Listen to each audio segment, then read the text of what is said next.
Dalam merawat nasionalisme putra-putri bangsa Indonesia, beberapa tokoh pemuda-pemudi Indonesia menggagas acara Simposium Internasional ke-14 Perhimpunan Pelajar Indonesia Dunia. Adapun dari acara tersebut adalah menggalang ide dan gagasan pelajar Indonesia di luar negeri untuk mendukung dan mengawal upaya pemerintah dalam melakukan pemulihan pasca pandemi COVID-19. Di antaranya melalui peluncuran rangkaian buku Peran Pelajar Indonesia dalam Kebangkitan Indonesia Pasca COVID-19 untuk Pembangunan Bangsa, meningkatkan kesadaran pelajar Indonesia untuk ikut berkontribusi dalam melanjutkan pembangunan bangsa, dan mewadahi komunikasi dan sinergi serta mempererat tali silaturahmi antar pelajar Indonesia di luar negeri dan antara pelajar di Indonesia di dalam negeri dengan elemen masyarakat dan pelajar dalam lingkup nasional. Selain itu, pada Simposium Internasional ke-14 akan dilangsungkan beberapa agenda rutin keorganisasian PPI Dunia seperti pemilihan koordinator PPI Dunia 2022-2023, pembentukan Dewan Presidium PPI Dunia 2022-2023, pemilihan tuan rumah Simposium Internasional PPI Dunia 2023, dan pemberian masukan atas penyusunan program kerja PPI Dunia 2022-2023. PPI atau Perhimpunan Pelajar Indonesia adalah organisasi para pelajar dan mahasiswa Indonesia yang sedang belajar di luar negeri. Keberadaan organisasi ini tidak dapat lepas dari sejarah gerakan kebangsaan yang akhirnya melahirkan Negara Kesatuan Republik Indonesia atau NKRI. Dapat dikatakan organisasi PPI merupakan motor dan inisiator penting bagi gerakan kebangsaan. Masih dengan Ilham Jakaria, pemimpin masa depan, pemimpin. Dan pada siang hari ini kita ada sedikit pembahasan tentang PPI. Apa tuh PPI, Bang? PPI itu adalah Perhimpunan Pelajar Indonesia seluruh dunia.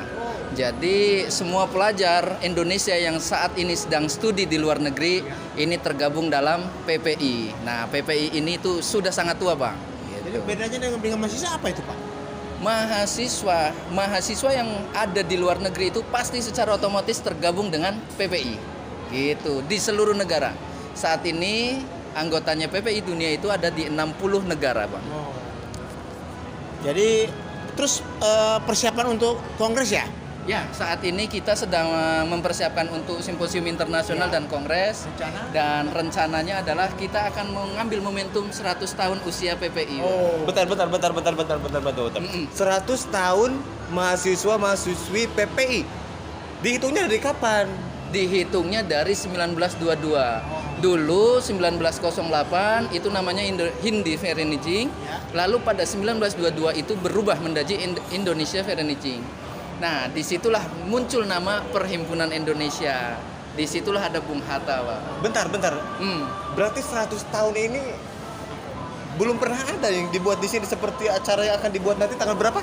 22 Agustus. Tanggal 22 Agustus 2022, 100 tahun PPI, di mana generasi muda bangsa Indonesia, mahasiswa-mahasiswi yang hari ini berada di seluruh dunia. Berapa negara? Bentar. 60 negara. Tersebar di 60 negara akan berkumpul kembali di Indonesia untuk membangun Indonesia menuju Indonesia Emas 2045. Betul. Pak Jeng, Ya. seru ini gimana pesan-pesannya ini buat? Jadi sekali lagi sebagai pemuda, sebagai pembina daripada Forum Pemuda Indonesia, kami sangat mensupport kegiatan PPI. Cuma jadi pertanyaan saya, bagaimana dengan KNPI? Nah, yang sudah terpecah belah gitu. Gimana?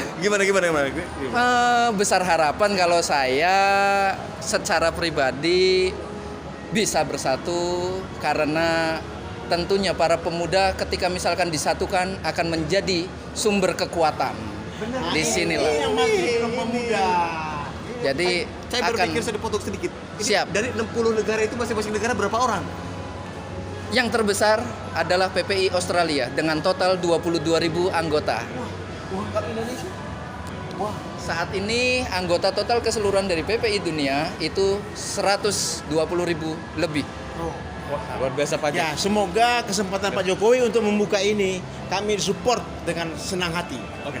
Dan sedikit aja closing statement saya serahkan nih ke Abang sebagai ketua panitia kan? Koordinator, Ketua koordinator. PPI dunia, Ketua umum koordinator PPI sedunia sedunia.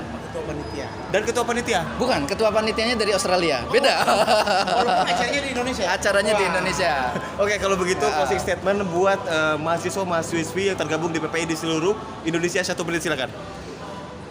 Buat para mahasiswa Indonesia yang tergabung di PPI di seluruh dunia, welcome to Indonesia. buktikan bahwa kita pelajar Indonesia yang berada di luar negeri siap untuk mengabdikan diri, memberikan kontribusinya untuk Indonesia Emas 2045. Dan saya yakin ini akan kita sinergikan dengan elemen pentahelix, di mana di dalamnya itu ada government atau pemerintah, university, media, society, dan industri. Dengan kolaborasi unsur pentahelix tersebut, saya yakin Indonesia ini bakal lebih maju dan lebih unggul. Siap. Baiklah, saya LH Jakaria, pemimpin masa depan pemimpin, mengabarkan dari Sarina, DKI, Jakarta, Indonesia. Welcome back. Ayo segera kembali ke Indonesia. Mari See you, membangun Indonesia. Indonesia.